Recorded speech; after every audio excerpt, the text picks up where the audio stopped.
Good afternoon everyone. Class 10th में हम जो पहला लेसन है थीफ स्टोरी उसके बारे में हम पढ़ चुके थे। आज हम क्लास 10th का जो दूसरा लेसन है भोली उसके बारे में पढ़ेंगे। भोली जो लेसन है वो एक भोली नाम की छोटी सी लड़की की कहानी है जो बचपन से ही कमज़ोर थी, कम बुद्धिमान थी और समाज में उसकी क्या की जाती थी, उपेक्षा, यानी उसका निग्लेक्शन किया गया घर पर और बाहर। लेकिन भोली अपने जीवन में सफल हो जाती है। तो उसकी सफलता की एक जो छोटी सी कहानी है वो यहाँ पर लिखी गई है। देखिए, हर नेम वाज सुलेखा, उसका नाम क्या था? सुलेखा था। But since her childhood everyone had been calling her Bholi. जो लेखक है वो कह रहा है कि हर नेम वाज सुलेखा, कि उसका नाम तो क्या था? सुलेखा था। बट सिंस हर चाइल्डहुड, लेकिन बचपन से ही everyone had been calling her Bholi, प्रत्येक व्यक्ति उसे क्या बुलाता था? भोली। द सिम्पलेटन, सिम्पलेटन का अर्थ होता है बुद्धू, ठीक है ना। जो बच्चे होते हैं ना, जब कहते हैं ना बुद्धू है, ये पागल है थोड़ा, तो सभी लोग उसे बचपन से क्या बुलाते थे? बुद्धू। She was the fourth daughter of numberdar Ramlal, वो रामलाल की चौथी बेटी थी। When she was 10 months old, when she was 10 months old, जब वह 10 साल की थी। 10 साल यहाँ पर शी किसके लिए है? भोली के लिए, कि जब भोली है वो 10 साल की थी। She had fallen out of the coat on her head, she had fallen off the coat, cot यानी चारपाई, तो वह चारपाई से क्या है? नीचे गिर गई। ऑन हर हेड, अपने सर से, सर की वजह, मतलब जब वो नीचे गिरी तो जो चोट थी वो कहाँ पर लगी? सर पर। And perhaps it had damage some part of her brain, और जब वो चारपाई से नीचे गिरी उस वजह से उसका जो ब्रेन है, यानी उसका जो मस्तिष्क का कुछ हिस्सा था वो क्या हो गया? डैमेज हो गया, यानी प्रभावित हो गया। उसके दिमाग के कुछ हिस्से में चोट लग गई। That was why she remain A backward child, backward यानी पिछड़ा हुआ चाइल्ड यानी बालक, और इसी वजह से भोली है वो बाकी बालकों से क्या हो गई? पिछड़ गई।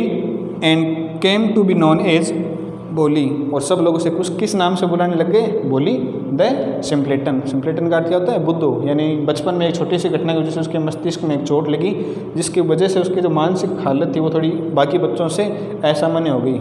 इसकी वजह से सब लोग उसे क्या बुलाने लग गए? भोली। और वास्तविक नाम उसका क्या था?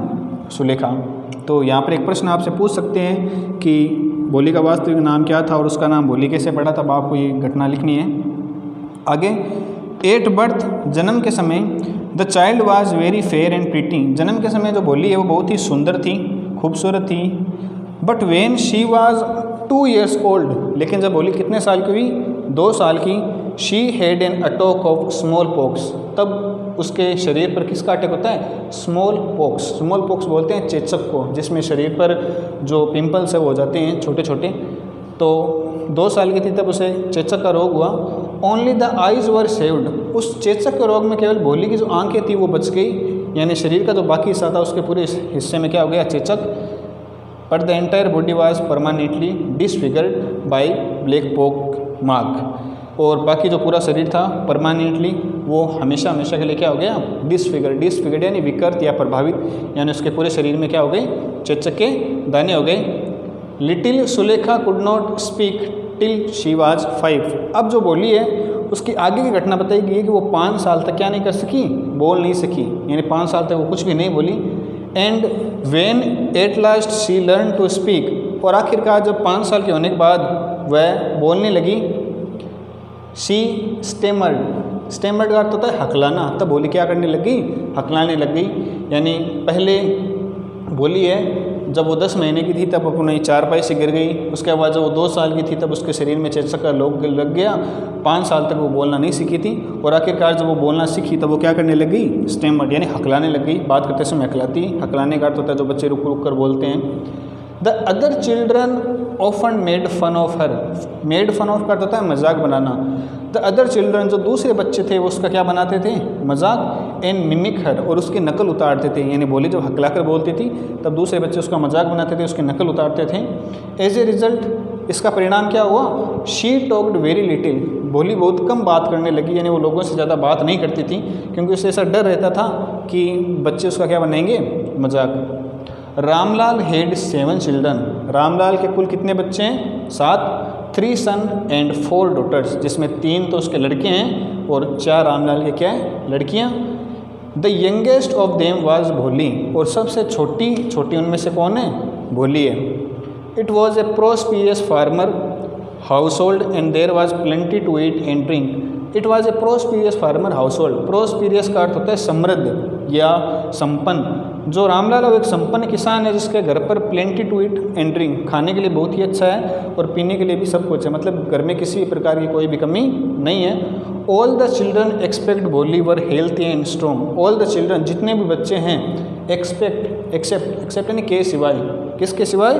भोली के सिवाय। वो कैसे हैं? हेल्थी यानी स्वस्थ है, स्ट्रॉन्ग यानी ताकतवर, यानी भोली को छोड़कर सभी बच्चे पूरी तरह से स्वस्थ हैं। केवल भोली है जो मानसिक स्तर पर कमज़ोर है, शरीर पर जिसके चेचक के मार्क हैं। The sons had been sent to the city to study in school. उसके जो लड़के हैं उन्हें कहाँ भेजा गया? सिटी, शहर भेज दिया गया। किसके लिए? टू स्टडी इन स्कूल, विद्यालय में पढ़ने के लिए। एंड लेटर इन कॉलेज, और बाद में कहाँ पढ़ने के लिए? कॉलेज या महाविद्यालय में पढ़ने के लिए। ऑफ द डॉटर्स, तो जो 3 लड़कियाँ उन्हें कहाँ भेज दिया गया? शहर। अब अगर लड़कियों की बात करें, राधा द एल्डेस्ट, सबसे बड़ी बेटी का नाम क्या है? Radha. Had already been married, उसकी जो सबसे बड़ी बेटी है राधा उसकी शादी हो गई है। Second daughter Mangala's marriage has also been settle, जो राधा से छोटी लड़की है उसका नाम है मंगला, उसकी भी शादी लगभग फिक्स है। And when that was done, और जब उसकी भी शादी हो जाएगी, Ramlal would think of the third Champa, तब रामलाल अपनी तीसरी बेटी की शादी के बारे में सोचेगा जिसका नाम क्या है? चंपा। तो 4 लड़कियां हैं, सबसे बड़ी बड़ी राधा, उसके बाद मंगला, उसके बाद चंपा, और सबसे आखिर में जो है वो कौन है? Bholi. They were good looking healthy girl, जो रामलाल की लड़कियां हैं वो दिखने में अच्छी है, स्वस्थ हैं। And it was not difficult to find bridegrooms for them, bridegroom करता था दूल्हा, तो लड़कियां सुंदर है और अच्छी है, इसलिए रामलाल को दूल्हा ढूंढने के लिए अधिक मेहनत नहीं करनी पड़ेगी। But Ramlal was worried about भोली, रामलाल को केवल किसकी चिंता है? भोली की चिंता। क्यों है? She had neither good looks nor intelligence, क्योंकि जो भोली है वो ना तो दिखने में अच्छी है और ना ही मानसिक स्तर पर अच्छी है। आगे, Bholi was 7 years old when Mangala was married. जब मंगला की शादी हुई उस समय भोली की उम्र कितनी बताई गई है? 7 साल। The same year A primary school for girls was open in their village. तो यहाँ से आपकी जो चैप्टर है उसकी कहानी शुरू होती है। इससे पहले आपको कैरेक्टर्स बताए गए हैं कि भोली कौन है, कैसी लड़की है, भोली के परिवार में कौन कौन है। यहाँ से जो भोली का जो जीवन है उसके बारे में मुख्य जो घटना घटित हुई उसके बारे में बताया गया है कि जब भोली की बहन मंगला की शादी हुई उसी साल a primary school for girls was open in their village. उनके गांव में एक प्राथमिक विद्यालय खोला गया फॉर गर्ल्स। किसके लिए खोला गया? लड़कियों के लिए। The tehsildar sahib came to perform its opening ceremony, और उस स्कूल की जो ओपनिंग सेरेमनी थी यानी जो उसका उद्घाटन कार्यक्रम था उस समय वहाँ पर कौन आए थे? गाँव के तहसीलदार साहब आए थे। He said to Ramlal, tehsildar साहब ने रामलाल को कहा, as a revenue official you are the representative of the government in the village. Revenue official बोलते हैं राजस्व अधिकारी को। तहसीलदार साहब ने कहा कि तुम राजस्व अधिकारी हो, इसीलिए सरकार तुम्हें इस गांव को क्या घोषित करती है? रिप्रेजेंटेटिव यानी प्रतिनिधित्व घोषित करती है कि तुम सरकार का इस गांव में क्या करोगे? प्रतिनिधित्व। So you must set an example to the villagers, इसलिए सबसे पहले तुम्हें गाँव वालों के सामने क्या बनना होगा? एक उदाहरण बनना होगा। किसके लिए? जो लड़कियों की स्कूल खोली गई है ना उसके लिए। You must send your daughters to school, इसीलिए इस विद्यालय में सबसे पहले तुम्हें तुम्हारी लड़कियों को क्या करने भेजना होगा? पढ़ने के लिए। अब रामलाल की जो लड़कियां हैं उसमें 2 की तो शादी हो चुकी है, पीछे 2 लड़कियां और बचती है, चंपा और भोली। तो जब रामलाल ने पूरी घटना सुनी, that night when Ramlal consult his wife, तो रामलाल ने घर जाकर अपनी पत्नी को पूरी बात बताई। क्या? कि आज गांव में तहसीलदार साहब आए थे और उन्होंने मुझसे क्या करने के लिए कहा है? एक लड़की को स्कूल भेजने के लिए।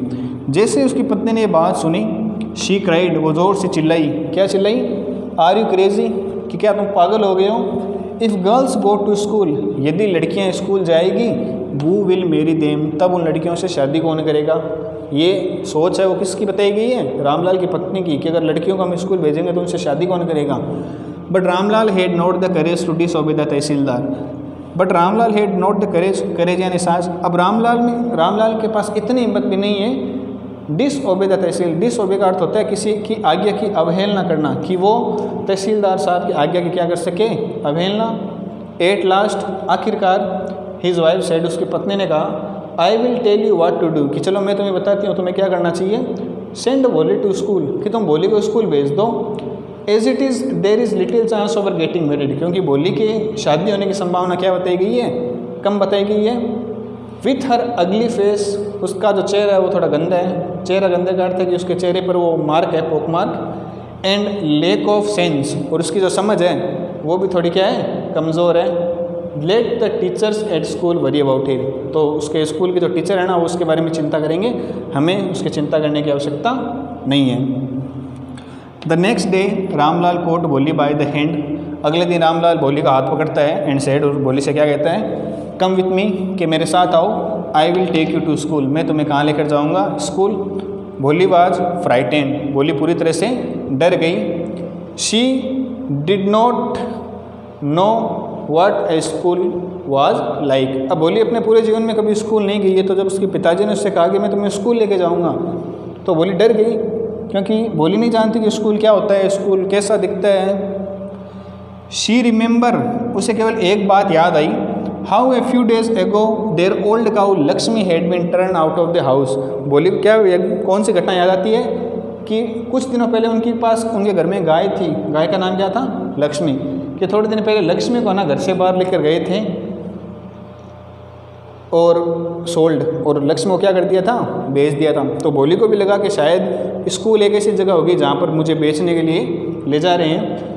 No no no no no no no, she shouted in terror and pulled her hand away from her father's grip. तो भोली अखलाकर बोलती है, तो उसने अखलाते हुए कहा न न नो, कि नहीं मुझे नहीं जाना है। शाउटेड इन टेर, डर से वो चिल्लाई। Pulled her hand away from her father grip, grip का अर्थ होता है पकड़। उसने, पिताजी ने उसका जो हाथ पकड़ा था, उसने उस हाथ को छुड़वा लिया, छिटका लिया। What's the matter with you you fool, shouted Ramlal. हाथ छिटकाते रामलाल को गुस्सा आया, वो भोली पर चिल्लाने लग गया कि what's the matter with you, कि तुम्हारे साथ क्या बात है, यू फूल, मूर्ख लड़की। I am the only taking you to school, मैं तुम्हें केवल कहाँ लेकर जा रहा हूँ, स्कूल। तो रामलाल तो उसे स्कूल लेकर जा रहा है, लेकिन भोली स्कूल जाने से डर रही है। अगर पूछ ले आपसे एग्जाम में कि भोली स्कूल जाने से क्यों डर रही थी, तो भोली इसलिए डर रही थी क्योंकि भोली को पता नहीं था कि स्कूल क्या होता है, कैसी जगह होती है। Then he told his wife, उसके बाद उसने अपनी पत्नी से कहा, let her wear some decent clothes today, decent यानी साफ़ सुथरे, कि तुम ऐसा करो कि से साफ़ सुथरे कपड़े पहनाओ, और else what will the teachers and the other school girl think of us when they see her, वरना what will the teachers and student think, कि बाकी के जो अध्यापक हैं, जो बाकी लड़कियाँ हैं, वो किसके बारे में क्या सोचेगी। तो तुम इसे क्या करो, अच्छे कपड़े पहना दो। New clothes had never been made for Bholi, Bholi ने आज तक कभी नए कपड़े नहीं पहने थे। The old dresses of her sister were passed on to her, उसकी बड़ी बहनों के जो कपड़े थे ना, केवल उसे वही पहनाए जाते थे। No one care to mend or wash her clothes, कोई भी व्यक्ति उसके कपड़े को धोने की भी या ध्यान रखने की भी ज़रूरत नहीं उठाता था कि भोली के कपड़े मेले हो गए हैं। But today she was lucky to receive a clean dress, लेकिन आज भोली बहुत ही भाग्यशाली थी, क्योंकि उससे क्या मिली, एक क्लीन ड्रेस मिली।